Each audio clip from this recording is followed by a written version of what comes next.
joy and flourishing. What do these concepts mean?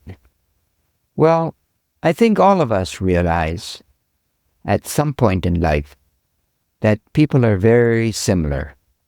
Maybe 10% are not that clever and 4 or 5% are brilliant, but the rest are just like you and me. And we all struggle with these things that seem to come to everyone in life. Anxiety, frustration, and joy, and success as well. And I've spoken about this before. But the real secret to life, I feel, is to take control of my emotions. And this is not something unique.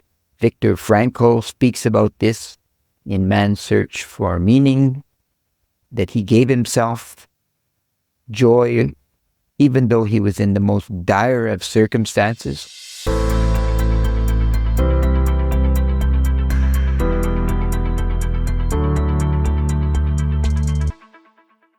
Now, if Dr. Frankl can do it, so can we.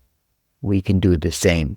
But we have to make a conscious effort, I feel, to take control and realize, of course, that not every day is going to be a good day.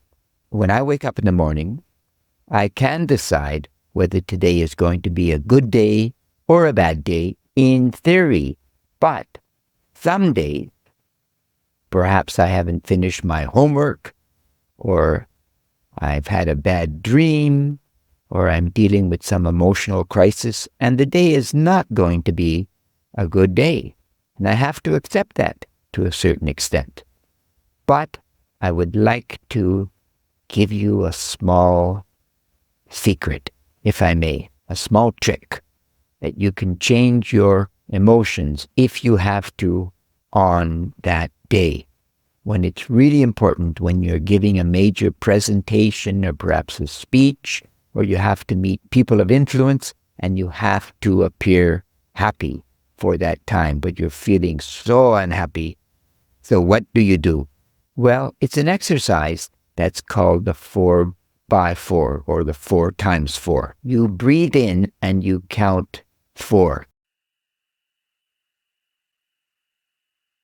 And then you hold it 4 times. And then you breathe out. And then you hold that silence for 4 times. And then you do it again 4 times. The 4 times 4. And what this does is it stimulates your natural opiates, your endorphins, if you will. And this will produce, after 5 or 10 minutes, an improved state of mind.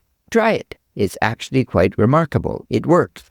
Now, it doesn't work forever, of course. Maybe for 20 minutes or 30 minutes, like any drug, if you will. It'll give you some sense of elation for a period of time, and then once again, you're on your own. You drop back to feeling not that good. But then, of course, the mind takes over and you realize, who makes me unhappy? Who makes me depressed? It's not these external phenomena that will occur always in everyone's life.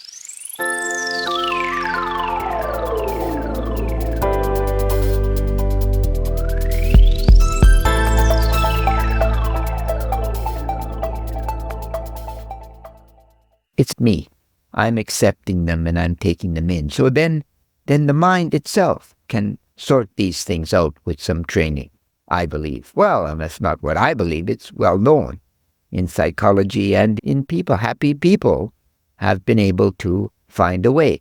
And a big secret here as well is that prayer brings peace. Prayer, you can pray to nature, you can pray to God as you see Him, you can go and take a walk in a park, or you can go to a mosque or a church or a temple. Find that way. That will bring you a state of joy.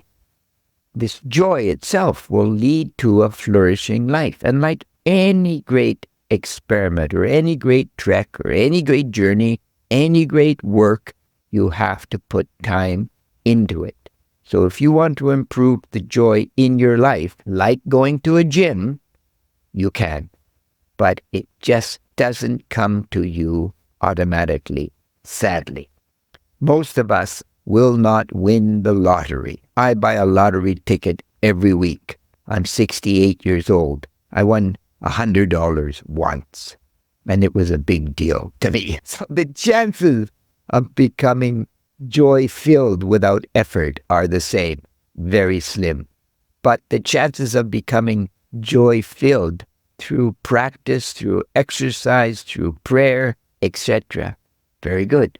That's why our grandparents many times are happy, because many of our grandparents were religious, and religion seemed to be that opiate that Marx talked so much about, but I think he was discussing it from a negative perspective. But from a positive perspective, it's wonderful.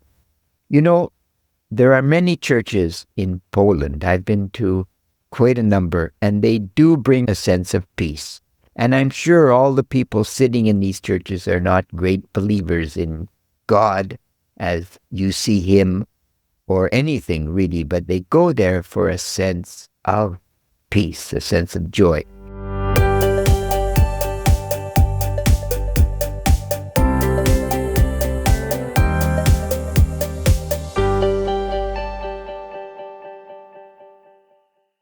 Now, we live in a world that seems to be so external, doesn't it?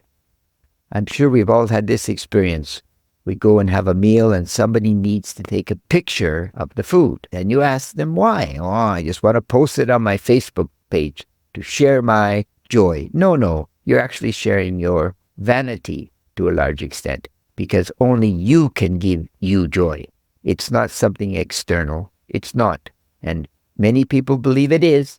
A more beautiful girlfriend, a more beautiful car, etc., will give me joy. And then suddenly one crisis, the girlfriend or wife leaves, the money is all gone, stock market crash, and they fall away. And you ask yourself, why? Well, obviously, they've not built their life on a solid footing. And you can, and you should. And why not? Why not make yourself joy-filled? One life in this reality, why not make it as joy-filled as you can? Why not flourish? Why not flourish like a beautiful flower in a garden? Why not? And you know what they say, critical thinking is necessary if we want to find joy and we want to flourish in life, and critical thinking is great. You take care. God bless. Bye-bye.